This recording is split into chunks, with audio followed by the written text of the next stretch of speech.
Baik, hari ini kita akan lihat mengenai sejarah penebusan dan tanda akhir zaman. Oke, sejarah penebusan dan tanda akhir zaman. Kita lihat bersama-sama Matius 24. Matius 24 ayatnya yang pertama sampai kelima. Oke, kita baca 2, 3. Sesudah itu Yesus keluar dari bait Allah lalu pergi. Maka datanglah murid-muridnya dan menunjuk kepada bangunan-bangunan bait Allah. Ia berkata kepada mereka, "Kamu melihat semuanya itu? Aku berkata kepadamu, sesungguhnya tidak satu batu pun di sini akan dibiarkan terletak di atas batu yang lain. Semuanya akan diruntuhkan." Ketika Yesus duduk di atas bukit Zaitun, datanglah murid-muridnya kepadanya untuk bercakap-cakap sendirian dengan dia. Kata mereka, "Katakanlah kepada kami, bila manakah itu akan terjadi dan apakah tanda kedatanganmu dan tanda kesudahan dunia?" Jawab Yesus kepada mereka, "Waspadalah supaya jangan ada orang yang menyesatkan kamu. Sebab banyak orang akan datang dengan memakai namaku dan berkata, 'Akulah Mesias,' dan mereka akan menyesatkan banyak orang." Ini adalah firman hidup. Kalau kita melihat ayat ini, berbicara murid-murid bertanya di ayat yang ketiga, apakah tanda kedatanganmu? Jadi tanda kedatangan Tuhan Yesus dan tanda kesudahan dunia. Jadi mengenai hal ini kita akan belajar. Mungkin akan ada 4 seri ke depan kita akan belajar mengenai hal ini tentang sejarah penebusan dan akhir zaman. Dilihat dari sudut pandang sejarah penebusan. Di dalam sejarah penebusan itu ada 4 elemen, 3 elemen tetapi bisa dikatakan sebagai 4 elemen juga dari sejarah penebusan, yaitu penciptaan, kejatuhan, pemulihan, dan kemudian penyempurnaan. Penciptaan, kejatuhan, pemulihan, dan penyempurnaan.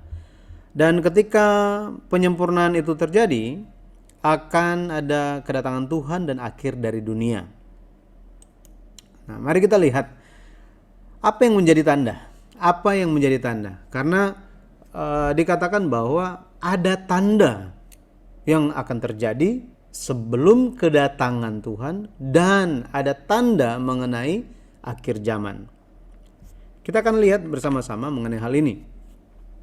Ada hubungan antara tanda dan akhir zaman. Oke, ada hubungan antara tanda dan akhir zaman.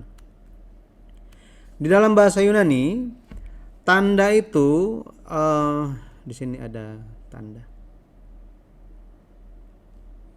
Kalau kita lihat Matius 16 ayat 1 sampai 3, di situ muncul suatu tanda katanya. Gitu ya. Tanda. Ini bicara mengenai tanda-tanda. Kemudian tanda-tanda akhir zaman. Dalam bahasa Yunani, kata tanda ini adalah semeion, gitu ya. Semeion. Ini tanda. Semeion. Semeion. Atau semeion.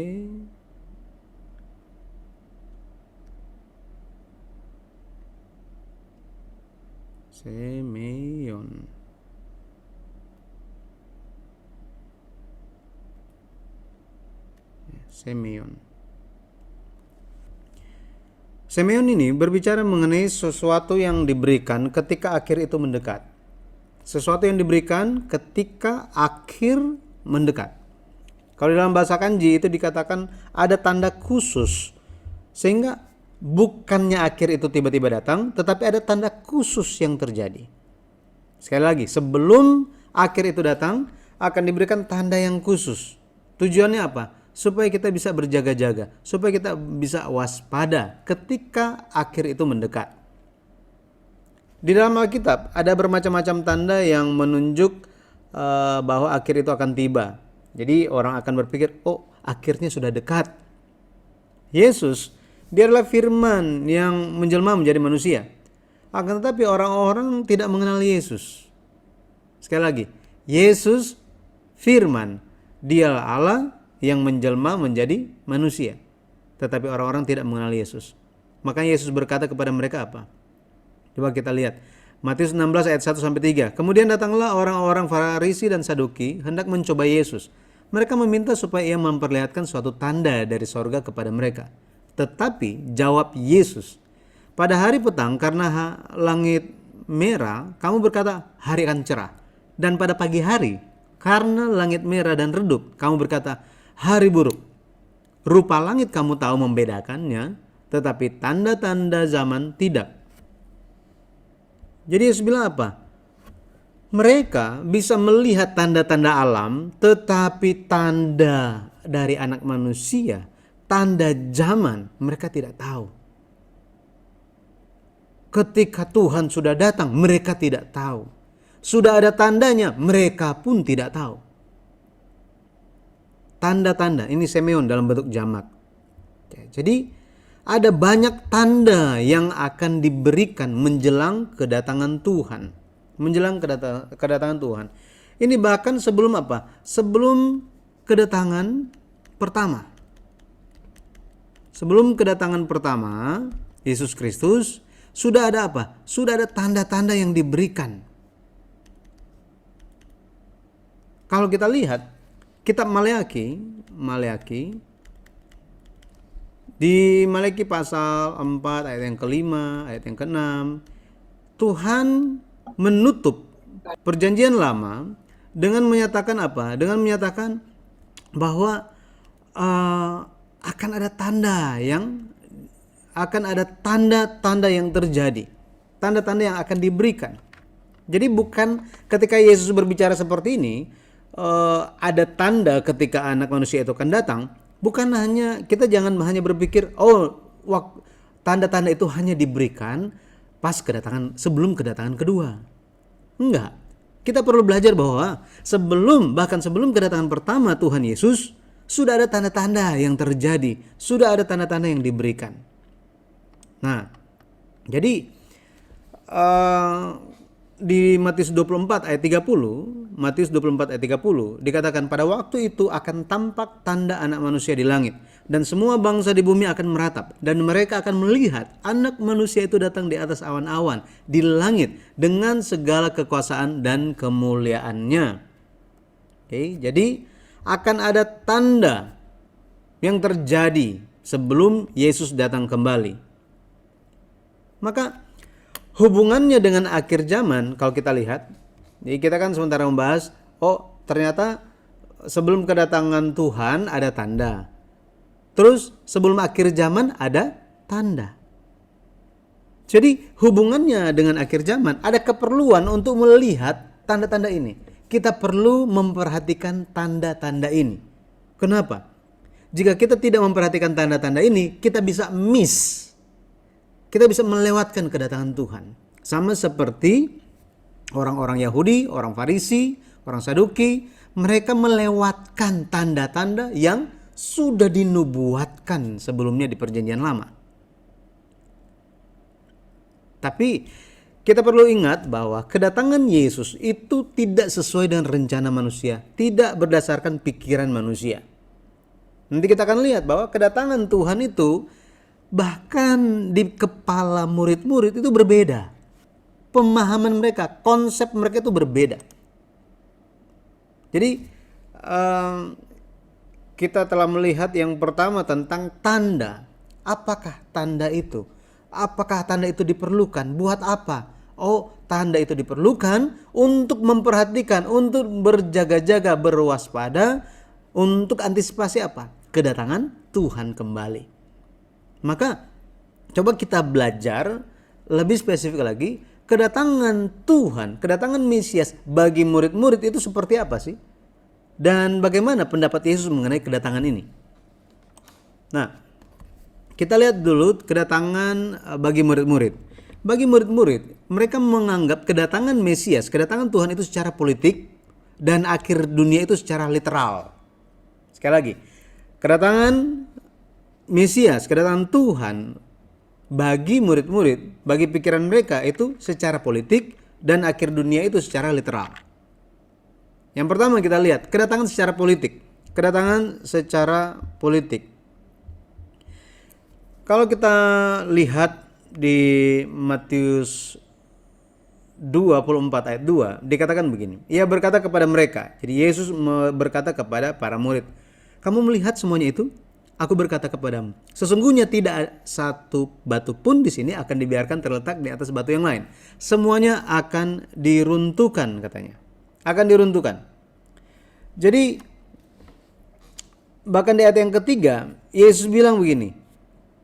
Ceritanya ketika Yesus duduk di atas Bukit Zaitun, datanglah murid-muridnya kepadanya untuk bercakap-cakap sendirian dengan dia. Kata mereka, katakanlah kepada kami. Jadi murid-murid ya yang bertanya, bila manakah itu akan terjadi? Jadi kan Yesus bilang, ini kalian lihat semua bangunan-bangunan ini, ya susunan-susunan batu ini, semua akan hancur katanya. Mereka tanya, bila manakah itu akan terjadi?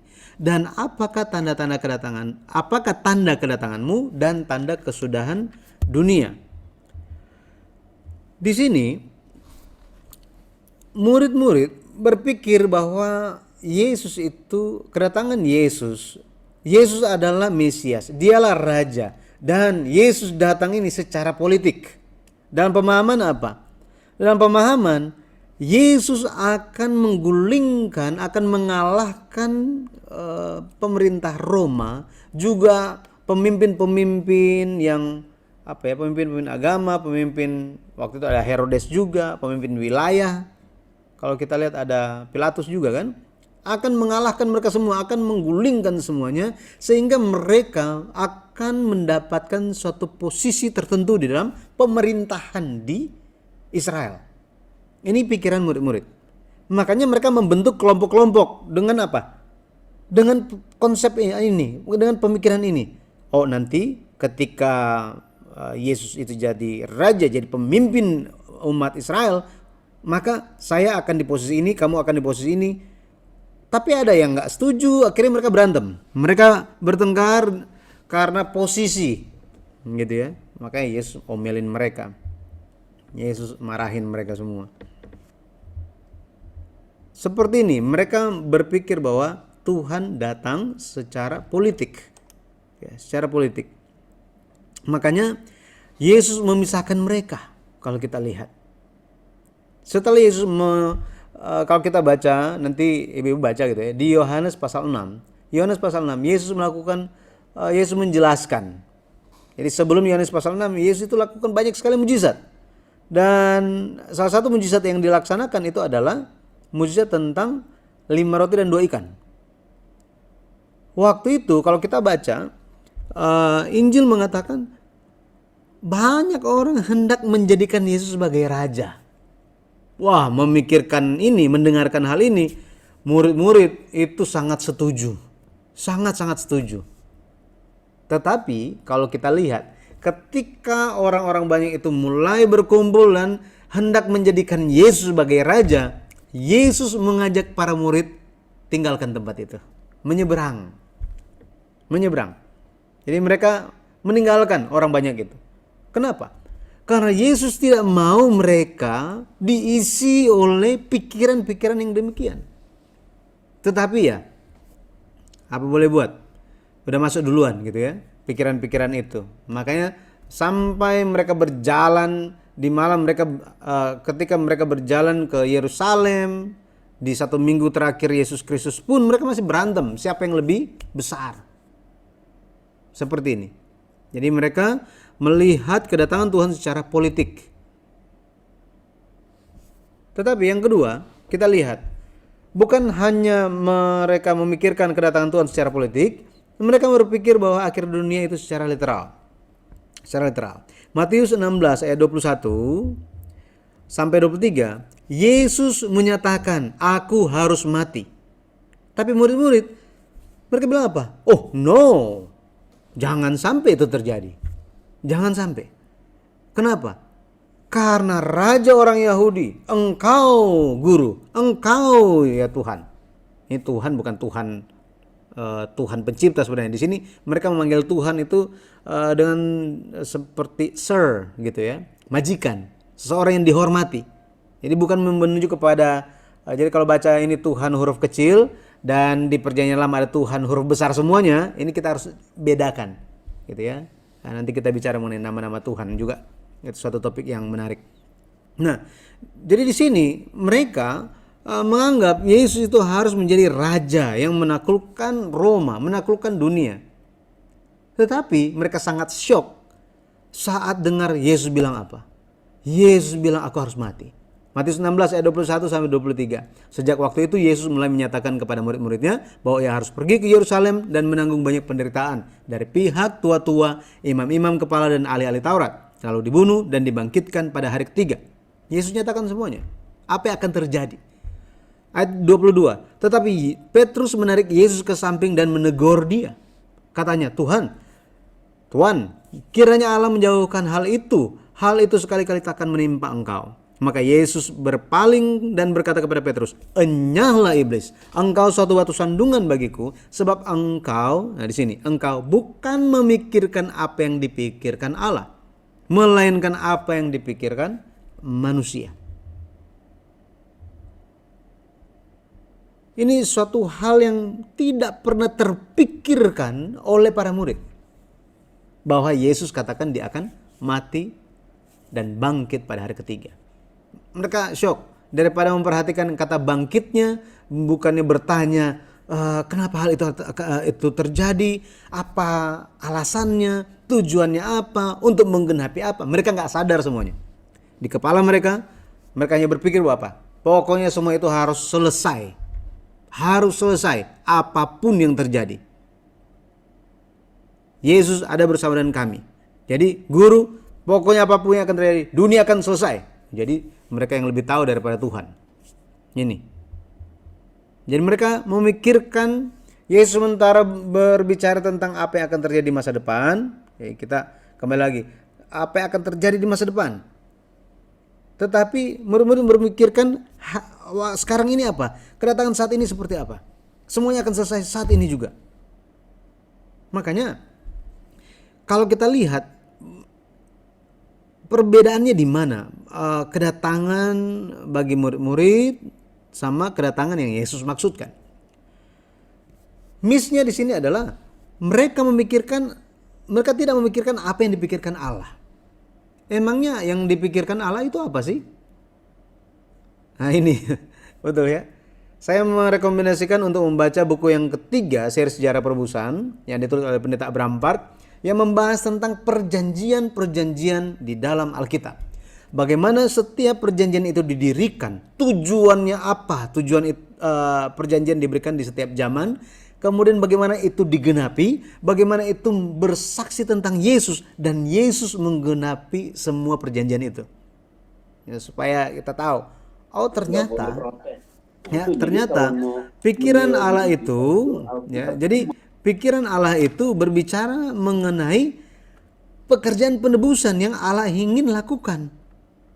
Pekerjaan penebusan. Betul ya? Jadi Allah, Yesus ingin menyelesaikan masalah dosa supaya semua umat Tuhan bisa kembali ke surga. Supaya semua hal dipulihkan seperti sedia kala. Akan tetapi murid-murid cuma berpikir kerajaan di bumi. Ini, kerajaan di bumi. Ada posisi, semua masalah selesai. Mau semua orang tetap ada dosa, nanti itu. Yang penting aman dulu hidup saya. Nah ini. Jadi mereka memikirkan hal-hal yang dipikirkan oleh manusia. Sedangkan kedatangan bagi Yesus itu apa? Kedatangan bagi Yesus, kalau kita lihat Matius 24 ayat 27 dikatakan apa? Dikatakan begini. Sebab sama seperti kilat memancar dari sebelah timur dan melontarkan cahayanya sampai ke barat, demikian pula lah kelak kedatangan anak manusia. Kedatangan anak manusia. Kata kedatangan di sini, ya, kedatangan. Dalam bahasa Yunani itu parousia. Parousia. Parousia ini menunjuk kepada kunjungan, ya, kunjungan seorang raja. Kunjungan seorang raja ke suatu negeri. Kunjungan seorang raja ke suatu negeri. Oke. Jadi raja yang berkunjung ke suatu negeri. Maka parousia di sini menunjukkan kepada Yesus Kristus. Dia datang sebagai raja, Dia anak manusia, dia seorang manusia, tetapi dia Allah, dialah raja, dia sementara datang, katanya. Jadi kata parusia ini uniknya dari 4 kitab Injil hanya muncul di kitab Matius sebanyak 4 kali mencatatnya kata parusia ini. Ini untuk menekankan tentang kedatangan anak manusia di masa depan. Jadi Yesus sementara berbicara tentang masa depan, tetapi murid-murid sementara berpikir tentang saat ini masalah saya harus selesai. Yesus harus menyelesaikan masalah saya. Jadi Yesus Kristus daripada dipandang sebagai Mesias, Raja yang akan menyelesaikan masalah dosa, menggenapkan semua perjanjian, mereka lebih berpikir Yesus itu sebagai Raja yang akan menyelesaikan masalah jasmani mereka saja. Ini masalah. Dan ini pun sampai hari ini masih demikian, gitu ya. Sampai hari ini masih demikian. Matius 24 ayat 27 dikatakan, kedatangan anak manusia, parusia dari anak manusia ini seperti apa katanya? Kilat memancar dari sebelah timur dan melontarkan cahayanya sampai ke barat. Ini maknanya apa? Maknanya, gitu ya. Maknanya kedatangan Tuhan itu akan terjadi sangat cepat, menutupi seluruh dunia. Yesus tahu bahwa dia akan mati dan bangkit setelah itu naik ke sorga. Jadi Yesus sudah menantikan waktu untuk dia datang kembali. Dan ketika dia datang kembali itu akan terjadi sangat cepat. Di dalam surat-surat Paulus, Rasul Paulus pun menggunakan kata parusia ini dan menghubungkannya dengan kedatangan kembali Tuhan Yesus. Tuhan Yesus datang kembali. Tetapi ditekankan bahwa apa? Ditekankan kedatangan Tuhan akhir zaman itu ada tanda, gitu ya. Ada tanda yang akan terjadi. Maka mari kita lihat apa tanda pertama dari akhir zaman. Apakah tanda pertama dari akhir zaman? Tanda pertamanya kalau kita lihat akan muncul, tanda yang pertama itu akan muncul apa? Muncul nabi palsu. Ini munculnya nabi palsu. Ini akan terjadi. Nabi palsu, bukannya nabi palsu, tetapi dia akan menyatakan dirinya sebagai Kristus palsu. Dia tidak menyatakan dirinya sebagai Kristus palsu, tetapi dia akan menyatakan dirinya sebagai Kristus, sebagai Mesias, gitu ya. Tetapi sebenarnya palsu, gitu ya, palsu. Akan ada yang muncul bilang akulah Mesias. Matius 24 ayat 5. Sebab banyak orang akan datang dengan memakai namaku. Ini, memakai namaku. Pakai nama siapa? Nama Yesus. Betul ya? Memakai nama Yesus. Kemudian akan berkata, akulah Mesias, akulah Kristus katanya. Ini Mesias yang diurapi dalam bahasa Ibrani. Dalam bahasa Yunani, Kristus, Kristo. Oke, dan mereka akan menyesatkan banyak orang katanya. Akan menyesatkan banyak orang ini. Ini akan terjadi. Jadi ketika Yesus, kita harus memikirkan begini. Ketika Yesus sementara berbicara tentang akhir zaman, bagaimana dia akan kembali, Yesus peringatkan bahwa apa? Akan datang Mesias palsu. Banyak Mesias palsu akan datang. Di sini dibilang kan, banyak orang katanya akan datang dengan memakai namaku. Ayat 24 dikatakan apa? Sebab Mesias palsu dan nabi-nabi palsu akan muncul. Dan mereka akan mengadakan tanda-tanda yang dahsyat dan mujizat-mujizat. Sehingga sekiranya mungkin mereka menyesatkan orang-orang pilihan juga. Nah, kalau kita lihat sejarahnya, sebelum kehancuran Yerusalem, sebenarnya sudah mulai bermunculan banyak mesias palsu dan nabi palsu. Ya, banyak bermunculan. Kalau kita lihat di Kisah Para Rasul, ya, Kisah Para Rasul 5 ayat 36 dan 37, ya, Kisah Para Rasul 5, 36 sampai 37 dikatakan begini. Sebab dahulu telah muncul si Teudas yang mengaku dirinya seorang istimewa. Seorang istimewa katanya. Ya. Dan ia mempunyai kira-kira 400 orang pengikut. Wah, lebih banyak ya. Yesus pergi kemana-mana cuma 12 kan. Tapi kalau ngumpul semuanya itu memang ada puluhan ribu memang kalau ngumpul gitu ya. Nah, di sini Teudas mengaku dirinya seorang istimewa dan ia mempunyai kira-kira 400 orang pengikut. Tetapi ia dibunuh dan cerai berailah seluruh pengikutnya dan lenyap. Sesudah dia, pada waktu pendaftaran penduduk, muncullah si Yudas, seorang Galilea. Ia menyeret banyak orang dalam pemberontakannya, tetapi ia juga tewas dan cerai berailah seluruh pengikutnya. Jadi ini adalah orang-orang yang mengaku dirinya sebagai Mesias. Mengaku dirinya sebagai Mesias. Ya. Tetapi kalau kita lihat selain mereka ini di dalam sejarah muncul juga ada yang namanya Simon Markus. Ya, Simon Markus dikatakan bahwa dia adalah anak Allah, bahwa padanya ada kuasa. Ada juga yang bernama Yudas mengaku dirinya Mesias. Ini nama mereka mirip-mirip gitu ya, banyak. Terus ada yang mengaku bahwa dia bisa membelah sungai Yordan seperti yang Yosua lakukan. Nah, orang-orang ini muncul sebelum kehancuran Yerusalem. Sebelum kehancuran Yerusalem di tahun 70 Masehi. Ya, kehancuran Yerusalem di 70 Masehi ya. Nah, sama seperti ini, sebelum akhir zaman tiba akan banyak mesias palsu bermunculan. Akan banyak bermunculan. Dan kalau kita lihat zaman sekarang, ya, zaman sekarang katanya ada sekitar 300 orang yang mengaku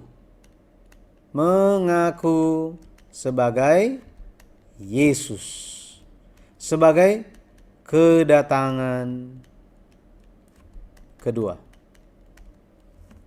Sebagai kedatangan kedua. Dan 80% di antaranya 80% di antara 300 orang ini dari Korea.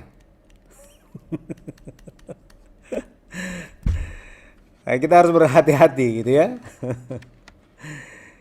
Ini akar dari Gereja Presbyterian Bukit Sion Indonesia. Akarnya tempat saya melayani ini adalah dari Korea Selatan. Dari founder kami adalah pendeta Abraham Park. Tetapi kita diperingatkan bahwa apa? Dari gereja diperingatkan. Itu ada sekitar 300 orang di dunia yang saat ini yang mengaku sebagai Yesus, sebagai kedatangan kedua. Dan harus berjaga-jaga. 80% dari antaranya itu dari Korea. Jadi paling banyak di Korea. Tapi di sisi yang lain gitu ya. Kalau kita lihat, muncul banyak Yesus palsu, betul ya? Banyak Yesus palsu kan? Ini banyak Yesus palsu bermunculan. Di dunia itu dikenal ada 4 guru besar, ya, guru besar. Kita tahu Socrates, kemudian ada Confucius. Ini guru-guru besar. Kemudian ada Sakyamuni. Ini dari Buddha, gitu ya. Tetapi tidak pernah muncul namanya Socrates palsu. Ini nggak pernah. Confucius palsu. Pernah dengar nggak? Pernah dengar nggak? Buddha yang palsu, Sakyamuni palsu. Nggak ada. Meskipun ada mungkin cuma 1, 2, 3. Tetapi yang paling banyak apa? Yesus palsu. Fenomena ini mengajarkan kita apa? Mengajarkan kita bahwa Yesus itu betapa berharganya, sangat luar biasa sampai banyak orang mau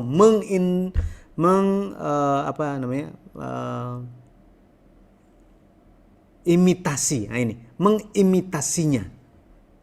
ingin memalsukannya. Ibu-ibu tahu Rolex ya? Ini jam termahal di dunia ya. Saya nggak tahu, mungkin sekarang udah ada yang lebih mahal, tetapi orang-orang kenal Rolex. Kenapa banyak muncul Rolex palsu? Karena mereka tahu Rolex yang beneran, yang asli itu sangat-sangat berharga. Jadi di sisi yang lain ya, ini cuma selingannya aja gitu ya. Ketika banyak bermunculan Yesus palsu, Mesias palsu, kita bisa tahu dari sisi yang berbeda betapa berharganya Yesus Kristus kita. Sampai-sampai ada yang mau yang bermunculan seperti itu, gitu ya. Dia lebih besar dari dunia ini. Dia adalah Allah sendiri. Ya, makanya kita harus waspada. Jangan sampai kita ditipu, diperdaya dan disesatkan. Ya. Sekarang respon kita bagaimana mengenai tanda pertama ini? Akan banyak muncul Mesias palsu, Yesus palsu, nabi-nabi palsu akan muncul banyak. Respon kita adalah yang pertama harus berjaga-jaga, jangan disesatkan. Matius 24 ayat 4 dikatakan, jawab Yesus kepada mereka, waspadalah supaya jangan ada orang yang menyesatkan kamu. Kata menyesatkan itu, bahasa Yunaninya itu planao. Artinya apa? Bicara yang salah. Ini, bicara yang salah. Kemudian menuntun ke jalan yang salah. Artinya apa? Penyesatan itu dimulai dari bicara, dimulai dari perkataan. Kita harus ingat ini. Dimulai dari perkataan. Makanya kalau kita memperhatikan di Kejadian pasal 3 ayat 1 dan seterusnya, ini bicara tentang apa? Ular, betul ya? Ketika ular berbicara kepada perempuan itu, dia bilang apa? Dia bilang,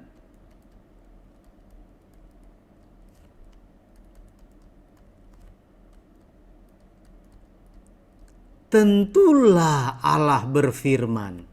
Nah, jadi ketika si perempuan ini mendengar, tentulah Allah berfirman. Oh, ular sementara berbicara apa? Firman Tuhan, firman Allah. Tetapi apakah firman Allah yang dikatakannya? Enggak. Suatu kebohongan yang keluar. Makanya dikatakan apa? Ular tua itu, setan itu adalah seorang pendusta. Pendusta. Gitu ya. Yohanes 8 ayat 44. Bapa dari segala dusta, dialah. Ya, founder dari dusta, itulah setan iblis itu. Gitu ya. Dan pekerjaannya akan berlangsung terus sampai menjelang akhir dunia. Apa pekerjaannya? Menyesatkan, bicara hal yang salah. Bicara hal yang salah. Tambah kurang, memasukkan pikiran pribadi di dalamnya, mengarahkannya, ya, supaya apa? Supaya menyimpang, sehingga apa? Menuntun ke jalan yang salah. Hari-hari ini kalau kita lihat, khususnya sejak pandemik ini, di channel YouTube itu, banyak bermunculan, waduh, beraneka ragam. Saya aja lihatnya pusing lihat. Tetapi kita perlu berwaspada, gitu ya. Kita perlu berdoa. Tuhan tolong, Roh Kudus biarlah bekerja dengan kuat di dalam hati saya. Supaya bisa membedakan manakah roh dari Tuhan, mana yang bukan dari Tuhan. Manakah firman dari Tuhan, manakah bukan. Manakah ajaran yang sehat, mana yang tidak sehat. Kita harus berdoa mengenai hal itu. Ya. Jadi menuntun ke jalan yang salah. Makanya kita harus berjaga-jaga. Kemudian dikatakan hal yang kedua yang harus dilakukan, yang pertama berjaga-jaga, gitu ya, berjaga-jaga terhadap ajaran, jangan disesatkan, gitu ya, jangan disesatkan. Yang kedua, kita harus berjaga-jaga terhadap fenomena munculnya banyak tanda dan mujizat. Harus berjaga-jaga katanya. Matius 24 ayat 24 dikatakan apa? Dikatakan, sebab Mesias palsu dan nabi-nabi palsu akan muncul dan mereka akan mengadakan tanda-tanda yang dahsyat. Nih, tanda-tanda yang dahsyat. Dan mujizat-mujizat. Sehingga sekiranya mungkin menyesatkan orang-orang pilihan juga. Ini, berhati-hati. Menyesatkan orang pilihan juga. kalau kita lihat tanda dan mujizat ini berbicara tentang suatu hal yang terjadi di luar kekuatan manusia, di luar akal pemikiran manusia. Dan hal itu bisa dilakukan dan akan pasti dilakukan oleh Mesias palsu dan Nabi palsu. Masalahnya bagi kita apa? Ya. Kita harus bisa membedakannya. Apakah itu dari Tuhan atau bukan? Apakah itu dari Tuhan atau bukan? Ini yang harus kita bedakan. Ya, kenapa demikian? Karena orang-orang yang hanya mencari tanda-tanda, hanya mencari mujizat-mujizat, sudah pasti akan pergi. Pasti akan tersesat. Ini. Kita tidak bicara mengenai orang yang di luar kekristenan. Ini bicara tentang orang pilihan. Bicara tentang siapa? Orang Kristen. Orang yang di gereja. Maka kita harus berhati-hati mengenai tanda-tanda yang dahsyat dan mujizat-mujizat ini. Saya tidak mengatakan bahwa semua hal itu dari Mesias palsu dan Nabi palsu. Oh, jadi gimana? Berarti kita pukul rata semuanya. Tidak boleh begitu. Oke, tidak boleh. Kenapa? Karena ketika Tuhan bekerja, itu pun bisa terjadi kepada setiap orang. Ini bisa terjadi. Betul ya? Cuma kita harus membedakannya. Nah, kita kan lagi lihat ini. Harus membedakannya. Cara membedakannya bagaimana? Cara membedakannya itu, Rasul Paulus bilang begini. Roma 15 ayat 18, Rasul Paulus bilang, sebab aku tidak akan berani berkata-kata tentang sesuatu yang lain, kecuali tentang apa yang telah dikerjakan Kristus olehku, yaitu untuk memimpin bangsa-bangsa lain kepada ketaatan oleh perkataan dan perbuatan. Maksudnya apa? Rasul Paulus, dia pun melakukan tanda-tanda dan mujizat sangat banyak. Sangat banyak. Akan tetapi tujuannya adalah apa? Memimpin bangsa-bangsa, memimpin orang-orang kepada apa? Ketaatan. Katanya. Ketaatan kepada siapa? Kepada Kristus. Jadi tujuannya segala hal yang dilakukan oleh Rasul Paulus adalah menuntun orang kepada Kristus. Masalahnya banyak pemimpin-pemimpin melakukan tanda dan mujizat itu bukan untuk menuntun kepada Kristus. Menuntun kepada siapa? Kepada diri mereka sendiri. Nah, ini bedanya di sini. Ya. Makanya di 2 Korintus 12 ayat 12 dikatakan begini. Segala sesuatu yang membuktikan bahwa aku adalah seorang rasul telah dilakukan di tengah-tengah kamu dengan segala kesabaran. Oleh apa? Tanda-tanda, mujizat-mujizat dan kuasa-kuasa. Maka kita tahu kan, Rasul Paulus lakukan kan? Rasul Paulus lakukan juga. Tetapi yang membedakannya, Rasul Paulus itu benar-benar dia lakukan dengan tuntunan roh kebenaran. Ketika kita bicara mengenai roh kebenaran, kita langsung apa? Langsung berpikir tentang, oh ini pekerjaan Roh Kudus. Nah, betul ya? Ini berasal dari Tuhan.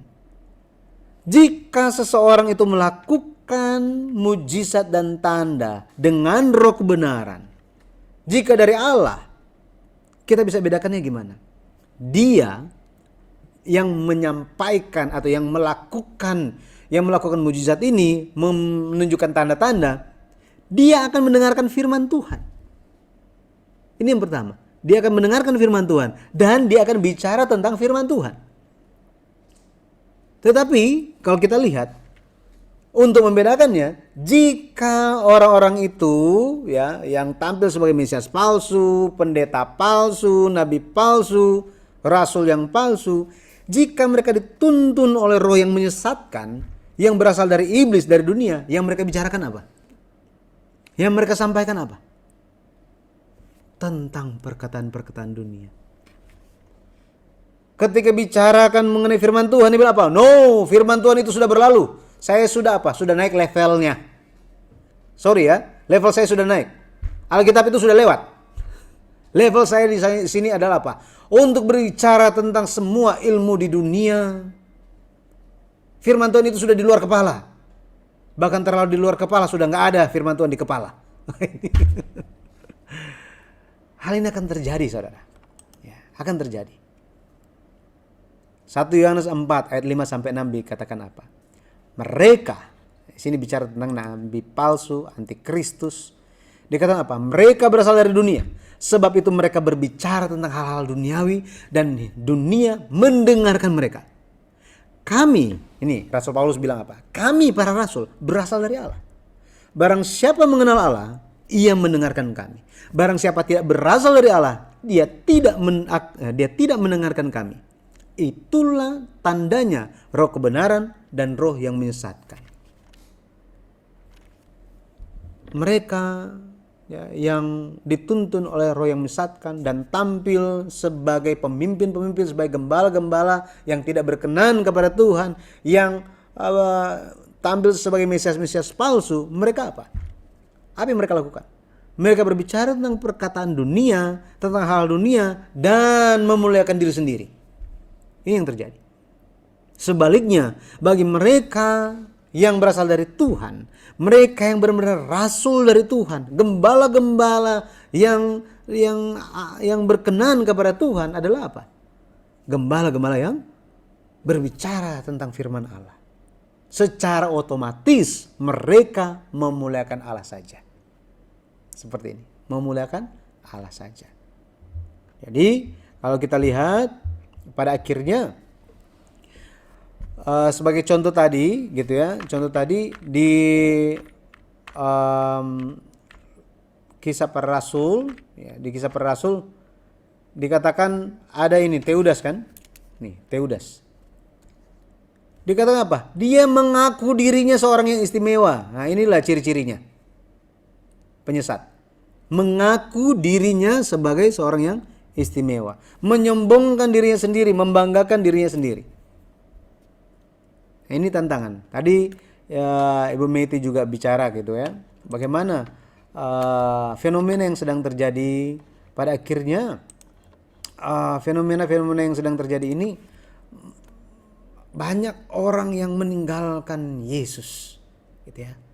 Dan tanggung jawab itu akan dituntut dari para gembala, dari para hamba Tuhan.